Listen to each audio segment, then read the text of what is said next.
Hay momentos en la vida que solo se entienden al mirar hacia atrás. Entonces uno se da cuenta de que tal vez Dios estaba preparando algo mucho más profundo de lo que imaginábamos. La frase que marcó un antes y un después en mi vida fue: abre la boca. Y no fue lo que piensan. No se trató de un abuso ni de un trauma. Fue el punto de partida de una transformación que nunca creí posible. Fue cuando recibí la hostia consagrada, pero también un mensaje que cambió el rumbo de todo mi dolor. Hoy quiero compartir esta historia con ustedes porque tal vez, al escucharla, entiendan por qué a veces necesitamos rompernos en mil pedazos antes de poder reconstruirnos desde otro lugar.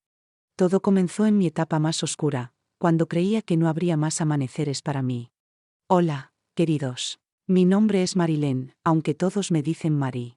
Tengo 52 años y nací el 15 de enero de 1973, aquí en Puebla, México. Lo que voy a contarles está guardado en lo más profundo de mi corazón, como un tesoro que ha sido al mismo tiempo herida y sanación. Es una historia que nace de una pérdida devastadora, pero que terminó revelándome un camino de amor, sentido y fe. Antes de comenzar, me encantaría saber desde dónde me están viendo. Escríbanme en los comentarios de qué ciudad o estado me acompañan. Me llena de alegría saber que mi voz puede llegar a tantos rincones de este país tan grande. Y si pueden, no olviden dar like y suscribirse al canal. Eso me motiva a seguir compartiendo estos relatos de vida, de lucha, de esperanza. Era enero del 2003. Apenas había cumplido los 30 años unos días atrás, pero no tenía ánimo para celebraciones. Mi madre, doña Ivonete, había fallecido hacía exactamente 7 semanas.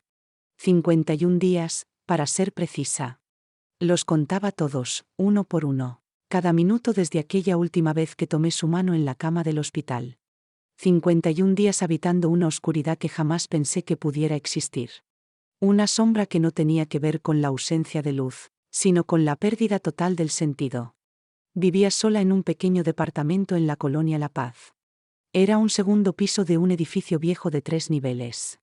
2 cuartitos diminutos. Una sala donde apenas cabía un sillón y una mesita, una cocina estrecha donde 2 personas no podían moverse al mismo tiempo.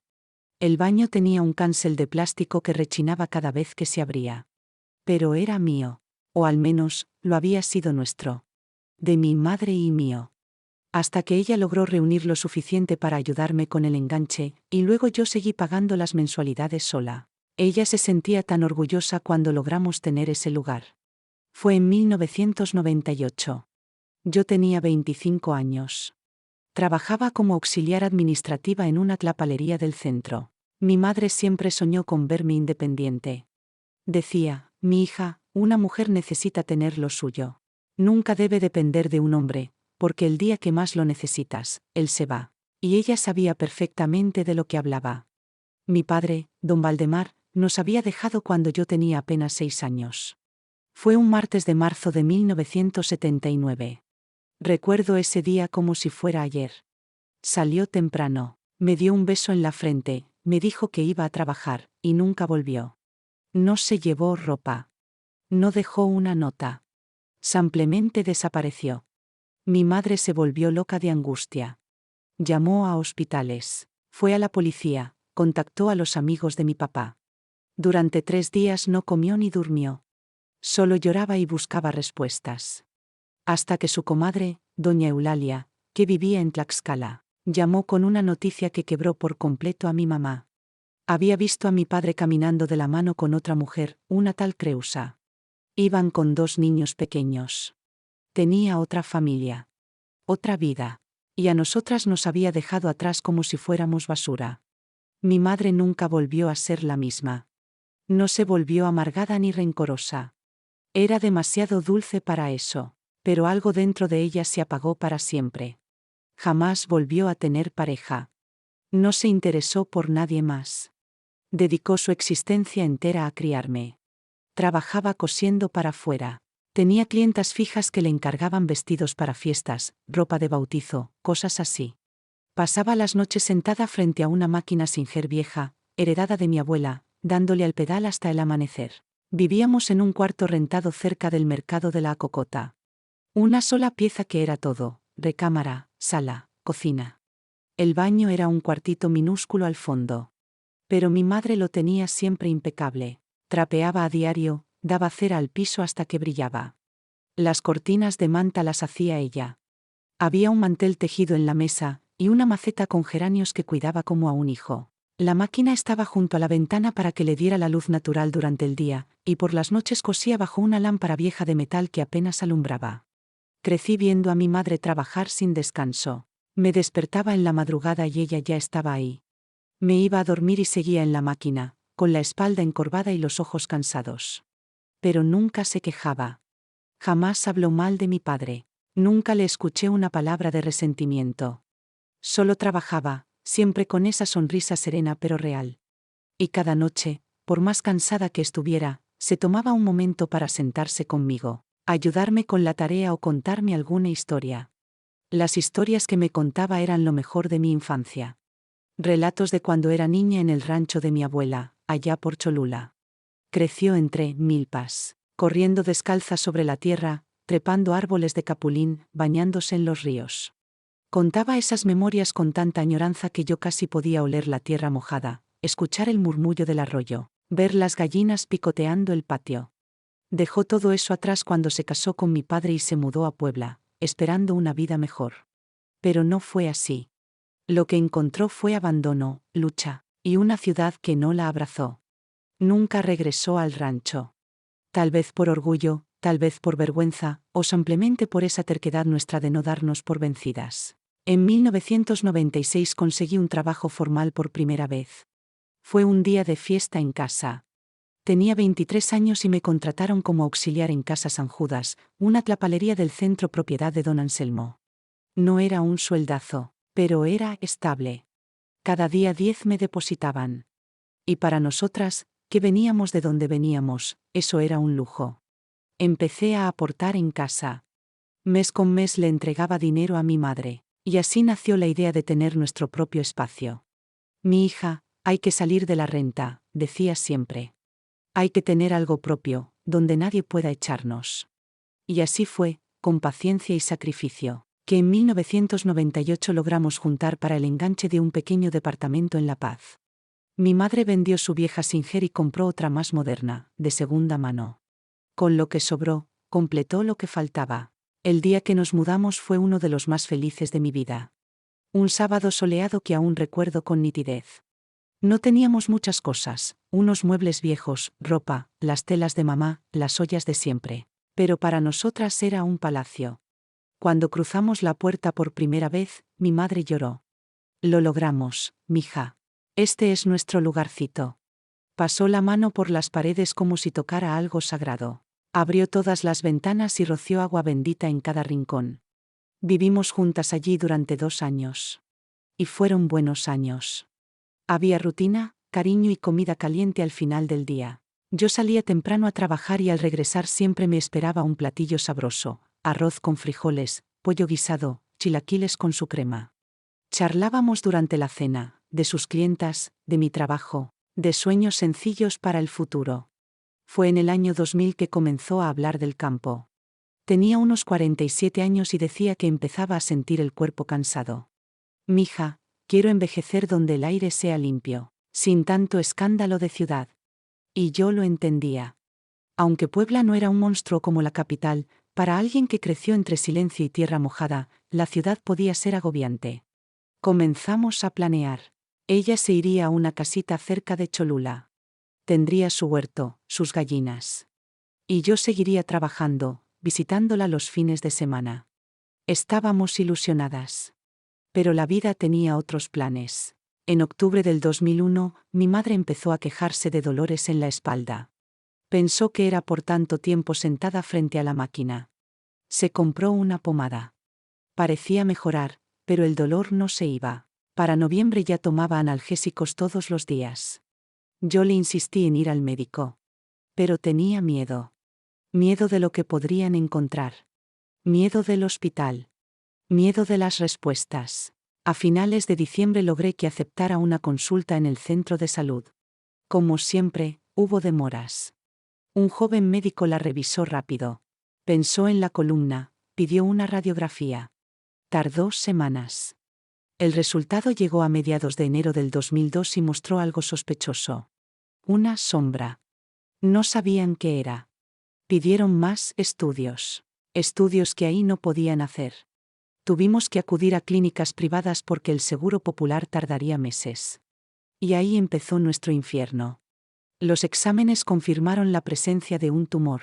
Cáncer de páncreas, ya extendido. Etapa avanzada. Tenía apenas 49 años. Pero la enfermedad ya había hecho estragos invisibles. No había opción de cirugía. Solo quedaba intentar una quimioterapia paliativa. Y con ella, la cuenta regresiva. No lo podía creer.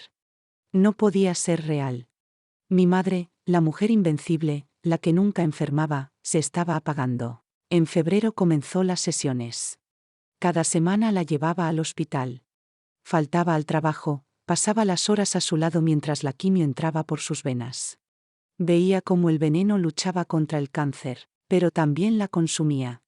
Perdió el cabello. Su piel se tornó amarilla. Bajó tanto de peso que sus huesos sobresalían.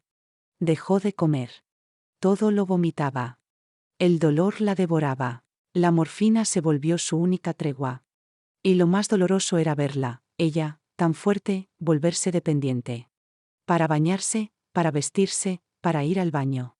Dejé todo. Pedí licencia indefinida. Mi vida era solo cuidarla. Despertaba de madrugada con sus quejidos. Le daba la medicina, la cubría, le hablaba bajito hasta que se calmaba. Durante el día la animaba a comer algo, una cucharada de caldo, un trocito de fruta. Le cambiaba las sábanas mojadas por la fiebre. La bañaba con un cariño que dolía, cuidando cada rincón de su piel llena de moretones. Las vecinas ayudaban. Doña Cleonice, mi vecina de al lado, mujer buena y devota, traía calditos, me cubría cuando debía salir. Le traía agua bendita y le hacía la señal de la cruz. Mi madre sonreía débilmente y agradecía. Pasaron los meses. Y ella fue apagándose como una vela que ya no tiene cera. Para agosto apenas podía hablar. Dormía casi todo el día, adormecida por la morfina.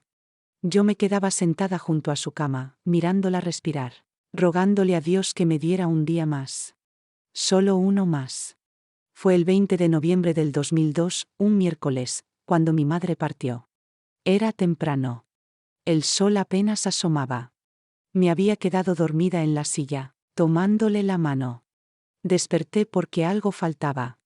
Ya no respiraba. La llamé, suavemente. Mami, mamita. Nada. Busqué su pulso.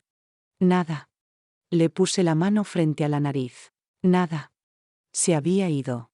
Y yo ni cuenta me di. Me dormí cuando más me necesitaba despierta. Grité. Grité tan fuerte que doña Cleonice vino corriendo. Vecinas se acercaron. Llamaron a una ambulancia, pero ya no había nada que hacer. Mi madre había muerto.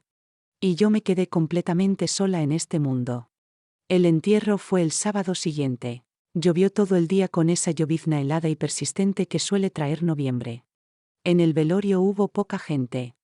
Algunas vecinas, unas clientas antiguas de mi mamá, algunos feligreses de la iglesia a la que asistía doña Cleonice. La mayoría ni siquiera la conocía, pero fueron por solidaridad. No hubo familia. Nunca conocí a los parientes de mi padre, y la familia de mi madre se había distanciado desde que se casó con él en contra de su voluntad. Éramos solo un puñado de personas despidiendo a la mujer que fue mi todo. No lloré durante el sepelio. Estaba en un estado de adormecimiento total, como si no pudiera procesar lo que estaba ocurriendo. Me quedé de pie frente al ataúd mirando ese rostro que conocía tanto y que, al mismo tiempo, ya no era ella. Parecía en paz. Ya no sufría. Pero tampoco estaba viva. No había sonrisa, ni calor, ni esa mirada que siempre me calmaba cuando yo temblaba por dentro. Fue cuando bajaron el ataúd a la fosa y empezaron a cubrirlo con tierra que algo en mí se quebró. Me arrodillé en el lodo, sin importarme nada. La lluvia empapándome la espalda, la cara, los brazos. Y de mis entrañas brotó un llanto que nunca antes había conocido. No eran lágrimas normales. Eran sollozos profundos, rabiosos, desgarradores. Doña Cleonice me sostuvo, me levantó con cuidado, me llevó de ahí. Pero yo ya no estaba. Mi cuerpo se movía, pero mi alma se había ido con mi madre. Los días que siguieron fueron una neblina espesa. Regresé al departamento como quien regresa a una casa vacía por dentro y por fuera. Me sentaba frente a su cama vacía y solo la miraba. La máquina de coser seguía en la esquina, inmóvil. Su ropa seguía colgada en el armario. Todo olía a ella. Ese aroma a crema Nivea, a jabón de glicerina, a talco. A veces me acercaba y olía su blusa favorita, solo para sentirla un poquito más cerca. No podía comer. La comida se me atascaba en la garganta. En 2 semanas bajé casi 8 kilos. Dormir tampoco era posible. Cuando por fin lograba quedarme dormida, despertaba con la sensación de que me estaba llamando. Corrí a su cuarto antes de recordar que ya no estaba. Y nunca más estaría. Volví al trabajo 2 semanas después. No por ganas, sino porque no había opción. Las cuentas seguían llegando. Pero yo era solo un reflejo de mí misma. Atendía a los clientes sin escucharlos. Pasaba los productos distraída. Me equivocaba en los cobros, en las facturas. Don Anselmo, el dueño de la tienda, era un hombre de pocas palabras, pero con ojos que notaban más de lo que decía. No me decía nada, pero su mirada estaba llena de una lástima que yo detestaba. Llegó diciembre. La primera Navidad sin mi mamá. Pasé esa noche sola en el departamento. No puse árbol, ni luces, ni preparé cena. Solo me acosté en su cama y lloré. Doña Cleonice me había invitado a pasar la Nochebuena con su familia, pero no acepté. No podía. No quería ver familias completas, hijos abrazando a sus madres. No quería alegría. Solo quería llorar en paz. El año nuevo fue igual. Encerrada, escuchando los cohetes explotar afuera como si fueran golpes en el pecho. Un año más empezaba y yo no sabía cómo iba a sobrevivirlo. La verdad, no quería. No pensaba en hacerme daño, pero tampoco me importaba si el mundo me olvidaba. Solo existía. Respiraba. Esperando que el día acabara. Y luego otro. Y luego otro. Llegó enero del 2003. El día 15 cumplí 30 años. Nadie me felicitó. Nadie llamó. Yo tampoco se lo dije a nadie. Me desperté con la sensación de haber llegado a una edad en la que se suponía que ya debía tener una vida hecha. Una familia, una casa llena de risas. Pero ahí estaba, sola, destruida, sin rumbo. Una semana después de mi cumpleaños, doña Cleonice empezó a tocar mi puerta todos los domingos por la mañana. «Mija, ven conmigo a misa. Te hará bien». Yo agradecía y cerraba la puerta con delicadeza. No por grosería, sino porque no me quedaban fuerzas. Y además, estaba enojada con Dios. Profundamente enojada. Por haberse llevado a mi madre tan joven, por permitirle sufrir tanto. Por dejarme sola en este mundo vacío. Así que no quería orar, ni cantar, ni fingir que todo estaba bien. Pero doña Cleonice no se rendía. Cada domingo estaba ahí, con su voz suave pero insistente. Hasta que un viernes de finales de abril, cuando llegué del trabajo, la encontré esperándome en la puerta. Pero esta vez no estaba sola. La acompañaba un hombre con sotana negra. Un sacerdote. Tenía unos 40 y tantos años, el cabello oscuro con canas en las sienes, gafas de armazón sencillo y un rostro común. Pero su sonrisa era cálida, genuina. Una sonrisa que no se quedaba en la boca, sino que le iluminaba los ojos.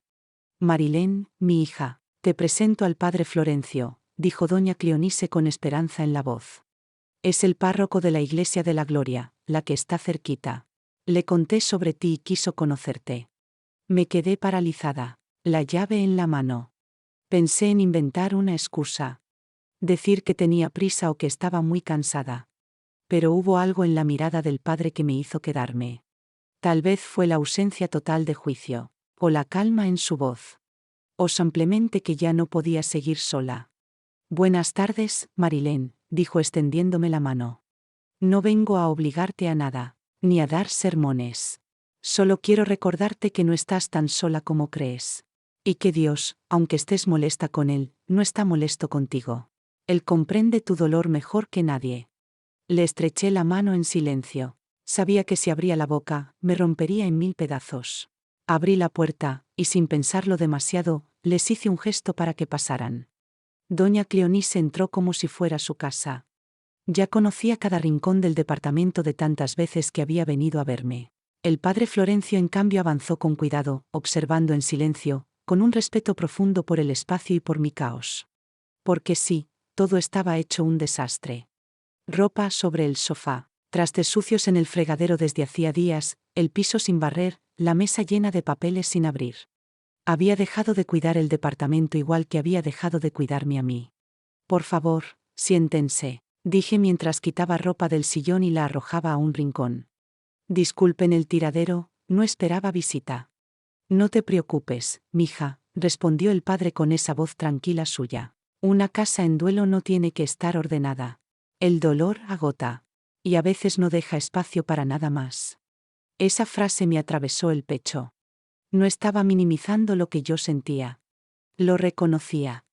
Y eso, en ese momento, era más que suficiente. Me senté frente a ellos, aún con la garganta apretada. Doña Cleonice tomó asiento junto al padre. Él me miró con calma y dijo: ella me habló un poco de tu mamá, pero me gustaría saber de ti, ¿cómo era ella? ¿Cómo era su relación? Y no sé cómo explicarlo, pero esas palabras abrieron algo dentro de mí. Empecé a hablar. Conté todo. La historia de mi padre que nos abandonó cuando era niña. Cómo mi madre me crió sola, con sacrificio y ternura. Cómo trabajaba hasta el amanecer sin una sola queja. Cómo se convirtió en todo para mí. Le hablé de la enfermedad, de cómo vi su cuerpo apagarse poco a poco, del dolor de verla sufrir sin poder hacer nada. Le conté del día que murió mientras yo dormía a su lado. De la culpa, del vacío, del silencio insoportable que había quedado en mi casa. Del sinsentido que habitaba en cada rincón. No sé cuánto hablé. Quizá 20 minutos, tal vez más. El padre no me interrumpió ni una sola vez. No miró el reloj, no intentó consolarme con frases vacías. Solo escuchó. Presente. Entero. Doña Cleonice me tomó la mano de vez en cuando, se secaba las lágrimas en silencio. Cuando terminé, me sentía agotada. Vacía pero ligera. Como si hubiera descargado algo que llevaba meses apretándome el pecho. El padre guardó silencio unos segundos, como si estuviera masticando todo lo que le había contado, y luego se inclinó un poco hacia mí y dijo: tu mamá fue una guerrera, Mari. Lo sabes, ¿verdad? Enfrentó el abandono, la pobreza, la enfermedad, y aún así crió a una hija maravillosa. Tú eres el fruto de su fortaleza, de su fe, de su amor. Y ella no querría verte así. Ella desearía verte de pie, viviendo la vida que con tanto esfuerzo intentó darte. ¿Pero cómo? Pregunté apenas en un susurro. ¿Cómo se vive cuando la única razón para hacerlo ya no está? Buscando nuevas razones, respondió con dulzura. El dolor nunca se va del todo, Mari. Pero puede transformarse. Puede convertirse en propósito. En fuerza. En compasión. Dios no quita cosas por capricho. A veces, solo necesita que soltemos para poder darnos algo nuevo. Algo mejor. No supe qué contestar.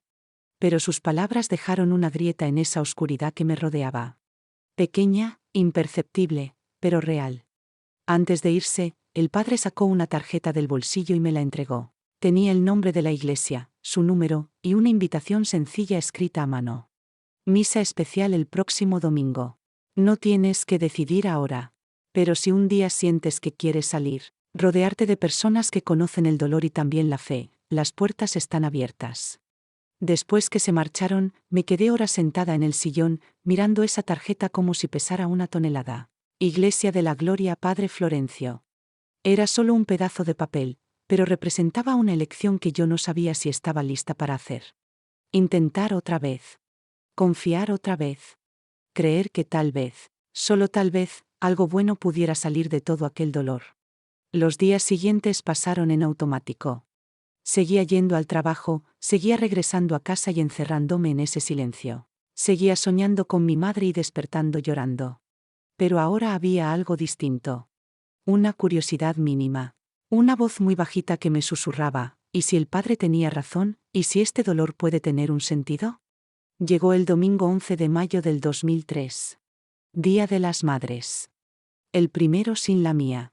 Sabía que iba a ser un infierno. Pero ese día, algo dentro de mí cambió. En lugar de pasar la jornada llorando en la cama como había planeado, tomé una decisión. Iba a ir a misa. Me levanté a las 7. Me metí a bañar. El agua caliente resbalaba por mi espalda mientras yo lloraba en silencio. Luego abrí el armario y saqué un vestido azul claro que mi mamá me había hecho 2 años antes. Nunca lo había vuelto a usar desde su muerte. Lo tenía guardado, como si ponerlo fuera a profanar su recuerdo. Pero ese día me lo puse. Y al verme al espejo, por primera vez en meses, no vi solo una mujer rota. Vi a una hija llevando en la piel el último regalo que su madre le había hecho con amor. Y lloré. Pero fue un llanto distinto. De nostalgia. Y de gratitud. Salí del departamento pasadas las 9. El aire de la mañana era tibio, con ese olor a pan recién horneado que venía desde la esquina, donde doña Licha vendía conchas y bolillos. Caminé despacio por la calle empedrada que llevaba a la iglesia. Cada paso me pesaba como si cargara el mundo entero en la espalda. Tenía miedo. De quebrarme frente a desconocidos. De no encontrar consuelo. De sentirme más sola aún entre gente reunida. Pero también había algo en mí que me empujaba hacia adelante. Un impulso nuevo, frágil, pero real. Cuando llegué, el templo ya estaba lleno. Las bancas ocupadas, los niños corriendo entre los pasillos, las señoras con vestidos arreglados y velos blancos en la cabeza. Un coro entonaba una canción suave que hablaba del amor de una madre. Me temblaron las rodillas. Quise darme la vuelta y salir corriendo. Pero justo en ese momento, vi al padre Florencio en el altar. Me vio también. Y me sonrió. Esa misma sonrisa cálida, sin prisas, sin presiones. Solo acogida. Me acerqué a una banca del fondo.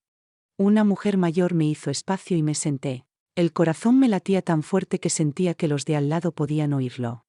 La misa comenzó. El padre habló del valor de las madres, de su entrega silenciosa, de su capacidad de amar más allá del cansancio y el dolor. Yo cerré los ojos y vi a la mía. Cosiendo de madrugada. Sonriendo con los ojos cansados. Tendiéndome un plato de arroz con huevo frito. Sosteniéndome en sus brazos cuando el mundo me quedaba grande. Y lloré. Lloré en silencio, con la cabeza gacha, mientras el coro cantaba y el incienso llenaba el aire.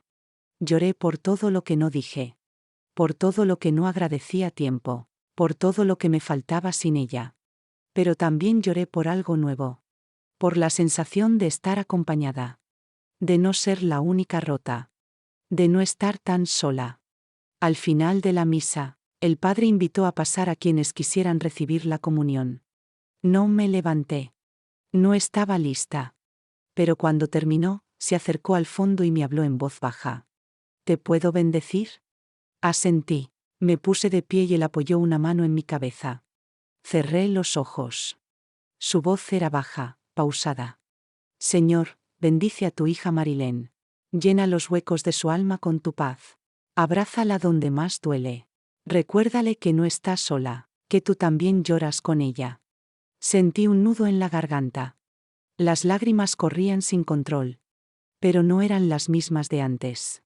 No eran solo tristeza. Eran algo más. Como si alguien me dijera, te veo. Te escucho. Estoy contigo. Cuando salí de la iglesia, el sol estaba alto y cálido. El aire me parecía más liviano.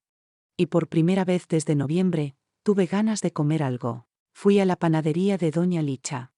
Compré un café con leche y un pan dulce. Me senté en una de las mesas de afuera. Y comí.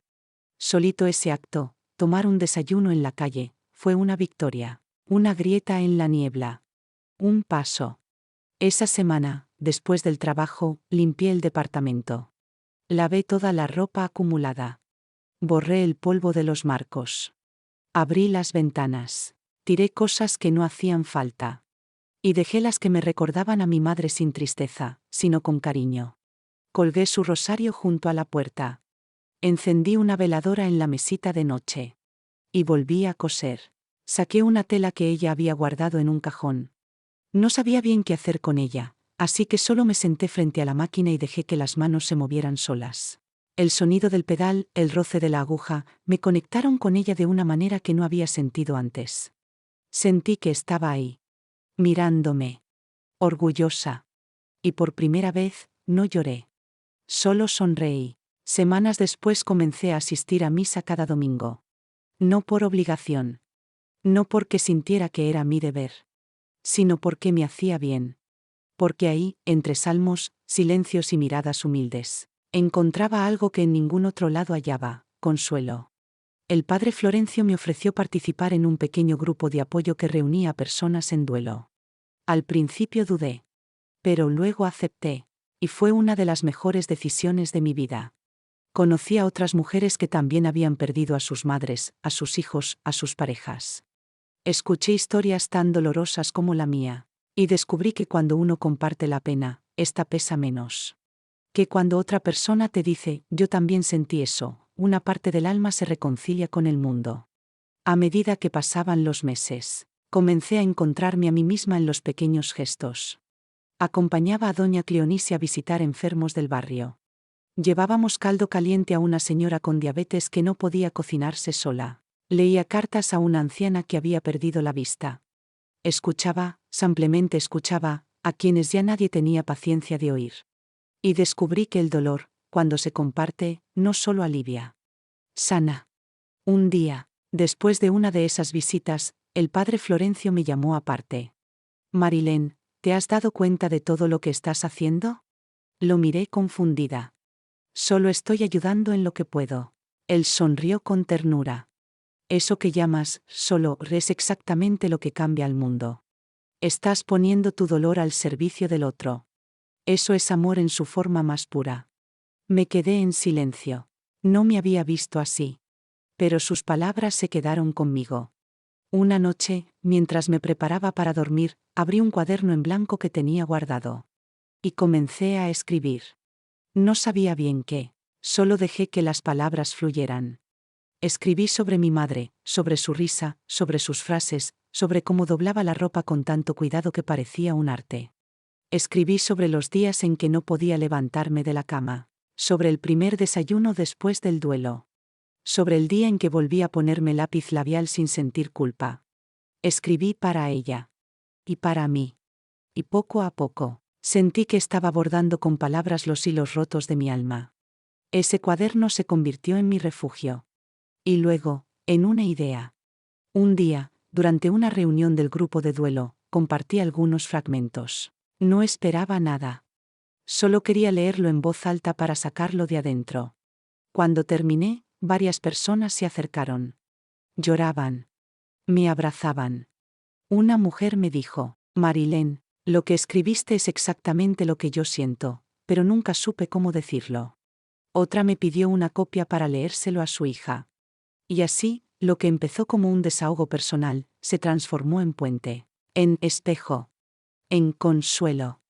El padre Florencio me propuso reunir esos textos y compartirlos en las misas especiales. Así nació un pequeño boletín llamado Palabras que sanan.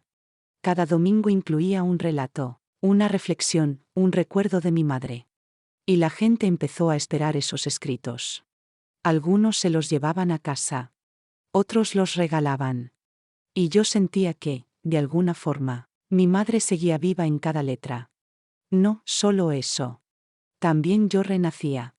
Ya no desde el dolor, sino desde la entrega. Desde la presencia. Desde el amor. Un año después, en mayo del 2004, el padre me propuso organizar un taller para mujeres en duelo. Me dio miedo. ¿Quién era yo para guiar a otras? Pero él me miró a los ojos y dijo, eres alguien que cruzó el infierno y volvió con las manos llenas de luz. Eso te hace más que capaz. Acepté. El primer día del taller llegaron 4 mujeres. Luego fueron 8. Después, 15. Y entonces entendí que mi historia no era una herida vergonzosa. Era una semilla. Una raíz. Una forma de abrazar a otras desde la verdad. Porque no hay mayor consuelo que el que nace de la experiencia compartida. Porque solo quien ha llorado desde el alma puede sostener el llanto ajeno sin asustarse. Mi vida no volvió a ser la misma, pero no porque todo se arreglara, sino porque encontré otra forma de estar. De amar. De honrar a mi madre. Hoy, 20 años después de su partida, sigo sintiendo su presencia en cada gesto de compasión que ofrezco. En cada mujer que se me acerca al final de un taller y me dice, gracias por contar tu historia. Ahora siento que no estoy sola. Y eso, para mí, es el mayor regalo. Porque si algo me enseñó mi madre, es que el amor verdadero no muere. Se transforma. Se multiplica. Se vuelve pan, palabra, abrazo. Y yo elijo, cada día, ser testigo de ese milagro.